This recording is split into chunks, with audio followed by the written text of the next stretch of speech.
How did you find your feet? You mentioned like, build the life. How did you start doing that?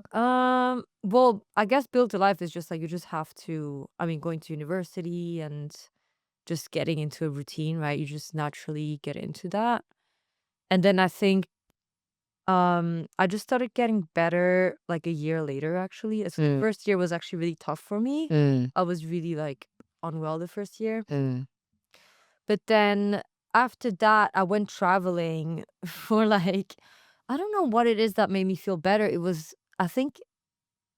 I guess just with time I just got better. And then traveling really helped as well. Like I traveled for like 6 weeks mm. after I graduated and like in between working and graduating. Where did you go? So it was my first solo trip. So I was really Oh, excited for wow. that. I went to Nepal. Mm-hmm. And then I went to Thailand and Mm-hmm. I did like a meditation retreat in Oh, Thailand. wow. Yeah, so that was amazing. And that literally like cured me. I felt so much better afterwards. Like What did you do? What was the meditation retreat? so it was in the north of Thailand, like near Chiang Mai. Mm-hmm. Well, near Pai actually, but yeah. Mm, It's literally like in the middle of nowhere. You have to take a cab for like 2 hours or something to get there. mm, And it's like completely with like in nature and you have like your own little bungalow and then you meditate like all the time basically. You meditate like 5 hours a day. mm-hmm. And I was doing like a silent retreat, so I didn't talk for like a week to like anyone. And you're also not allowed to use your phone, you're not allowed to listen to music or things like that. Like it's quite well, it's not usually actual like meditation retreats are even stricter. That one was not that strict because you're still allowed to read books. So I was just like reading a lot about Buddhism, meditation, and it was basically in a monastery and you meditate with all these monks. Uh, That sounds fascinating. it Like, was really fun. I loved it. I loved it. And I felt like I reconnected with myself. I reconnected with nature. And I felt so much more like myself again. And that literally like healed me, I feel like, from that whole. what is it like not to speak to anyone for a whole week? Well, it wasn't that hard because I wasn't there. Well, I was there by myself, right? First of all. So it's not like I was around friends and I always wanted to talk to them. I was around strangers. So, and I was there for myself and to really, look within myself and kind of just do some introspection. Mm, So I didn't feel the need to talk to anyone because mm, I wasn't there to make friends. I wasn't there to, get to know people. I was there to really spend that time with me. So it didn't feel that hard actually. And obviously like there were times where I had to talk, but I feel like those times don't really count. For example, I think I ran out of toilet paper. So I was like, okay, by the way, like I need toilet paper. Obviously, like you need to The say first that. thing you've said to someone all week is like, by the way, I need toilet paper. Yeah. But I really like would maybe said like 3 sentences that whole week or something. What is it Um, like? I'm trying to get like people to understand what it's like in their heads when you don't speak to anyone for because we're so overstimulated over here. Like, Yeah, and also everything. not being on your phone, and you also like I was and also being away from all this stimulation, right? Because there's nothing. It's Mm, just nature and that's it. Like there's nothing to really like entertain you or, watching movies, oh, but okay, fine, I was reading books. But just meditating most of the time, really. That was pretty much it. could you give us some advice on meditating and like ways, obviously you're not a meditation guru, so I'm not asking you to give professional advice and expert advice, but from your experience, what were some of the things that you did that really helped you during that week when it comes to meditating? How did you, because it's really hard to sit still for a long time. Well, it wasn't like my first time meditating. I had been meditating for years before I went to that retreat. Mm, So I kind of knew about it. I had read about it as well, like quite a bit. I'd started back in uni actually with meditating. Oh no, it was when I moved to Japan. Anyway, so for me, how I meditate is because I guess there's different ways. There's the ways, for example, of like listening to something, or you have these meditation apps. But I like to just sit in silence mm, and just being really aware of the present moment and trying to really be in the present moment and not thinking of the future or the past and mm, just being mindful. mm, And yeah, then you close your eyes, you sit down, you can focus on your breath, which can really help. And I just try to focus on like my surrounding, my senses. So for example, I would listen to what's around me, or I would really feel my body, feel my arms and my mm, legs and so mm, on. Um, Yeah, I don't focus that much on my breath actually, but just trying to be present. And then what they always say in, like, to meditate is so you can get thoughts obviously, but try to not get too caught up in your own thoughts. So even if you get a thought, that's fine, but kind of just watch it come and go, watch them come and go basically. So not get too wrapped up in your thoughts. And even when you do, try to come back to the present and try to kind of, it's like they say, for example, thoughts are kind of like clouds. Mm. Try to just, you just need to watch them pass by, basically. And at the end of that, well, how long did you do this So I shit did for? it for 9 days and I did 7 days of silence. And then I felt like I got everything out of it that I needed. And then I was like, oh, let me do 2 days not being silent. But then it felt really weird to talk. Yeah, I can And imagine. then I immediately regretted even like talking again. Not talking again, but like being not silent because I started sitting down with other people and they were talking about stuff that I felt like, because when you're not talking for 7 days, you feel like speech, like you only want to say things that have value. You don't want to Absolutely. talk about things, because even in Buddhism and what I was reading about, what they were saying, that anything you say should be said um with intent and like with mindfulness. So you shouldn't say things that have no value, kind of thing. You know what I mean? And then I was sitting down with these people and they were complaining about random things of the monastery. And I was like, well, this is kind of not the point of coming here. The point is to, anyways. Yeah, no, I completely agree. I mean, I wasn't even there, and I probably will be annoyed if someone starts talking. I think it's such a fascinating idea too, and sorry for the tangent, but I think it's so Yeah, we interesting. started talking about But no, this is super different. interesting. I think this is. Yeah. We'll go back to London in a bit, but this is fascinating to me because I feel like learning to sit and just sit in silence and like understand yourself in that silence is so important to growing up, because I feel like often we're thrown so much information, so much noise, so much like this. You get lost up in all of that. You forget who you are in the midst of all these things. But then, like you said, it's clouds. Once you realize your thoughts are clouds, you start to like cement yourself in that. And that's when you start to kind of have an identity. You start to be like, okay, cool, I am this. These are all just like clouds, information, noise. And then you kind of have an idea of who you are a little bit. So Yeah. when you came out of that 9 days. Yeah, I felt amazing. Like I felt like a new person.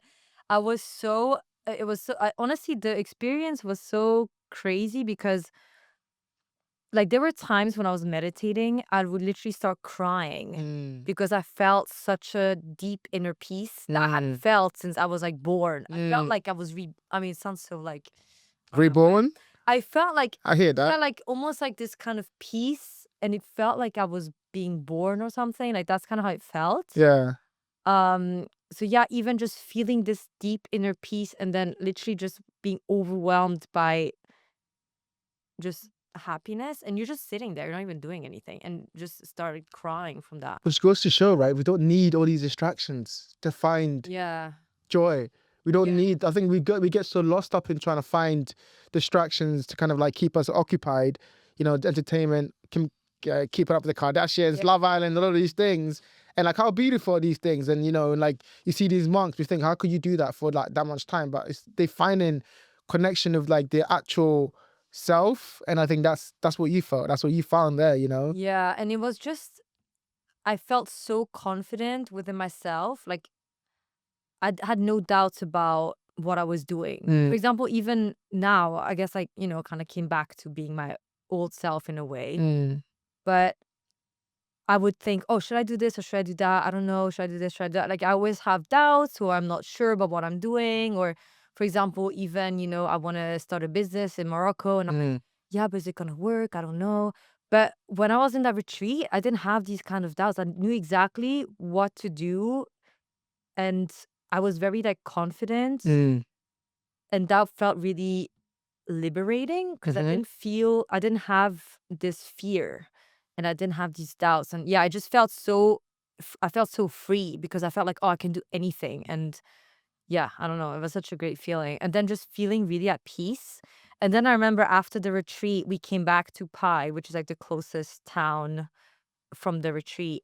And it was like quite a small town, and I felt so overstimulated just by being around people because I was so used to having my own space. Like even the fact that there was so much more noise and people, and I was like, whoa, like this is like too much. It was literally like hurting my brain because I was so used to just The quietest, like no stimulation at all. yeah. Yeah, so It's very difficult. I think it's so difficult to find that because I've been looking for that kind of peace or level of peace in the real world, let's call it. What is work? What is all these things? Because yeah. it's so hard to find out because you come back knowing that you have to do all these things, but you fear kind of like losing that peace. And I think the more you try to hold on to peace, the more it just slips through your hand. For example, when you're in London, you're like, oh, I need to meet a friend at 3 p.m. and then I need to go for dinner Yeah. at 7 p.m. and then I have this and then tomorrow I have this and that. And you always think of like what's next and the schedule. But it's almost like, I guess that's, you can't escape that, right? If you want to meet people or if you want to even go to your job, you need to like go, like follow a certain schedule and follow a certain time. But there, I didn't have to do that. I literally just could do whatever I wanted, whatever I felt like doing. So I was like, oh, today I feel like doing this. And I never had to look at the time. And I think that was also just like a nice feeling, not looking at the time at all and not feeling like, oh, I have to be here at a certain time. I mean, I guess we still had that with like the meditation, but I don't know, it wasn't the It's very same. different. Yeah. Very different And to then going to work. and then after that, I kind of wanted to stay like that and stay in this flow. And I was staying in this hostel with some people from the meditation retreat. We became like good friends. And then we're like, oh yeah, let's go eat afterwards. And I was like, oh, I don't even want to like set a time. I just want to go with the flow. Going slow. Just go whenever I feel like doing things, just do it when I feel like it. And then it was so crazy because there's so many synchronicities. Like we would never even plan to do things, but I would just bump into them, be like, oh yeah, let's go eat now. Okay, cool. And it was so nice to just like kind of, it felt like I was so much in the flow and I would just do things and they would always be the perfect timing. And that's what I mean, where I felt really sure of what I'm doing. And then I'd be like, okay, I'm going to do this now. And then you bump into a friend or, so you didn't even need to plan things because things would just kind of happen the way they're supposed to happen. And that was quite nice. And I felt like, oh, this is how I'm supposed to live. But obviously, the way society is made now, you cannot live like that. Like you have to have a plan and Yeah. but I don't know, it was so weird because it felt so like natural and I could just do whatever I wanted and everything would always work out like the best way possible and not having to structure your life so like Meticulously. yeah. Yeah, no, I understand that too. I often think about synchronicity as like checkpoints for life and like fate. Because I feel like the more I can understand about the stuff that I'm supposed to be doing, but like not like in a way that I have to do them. So for example, if I'm saying, okay, I want to meet someone, right?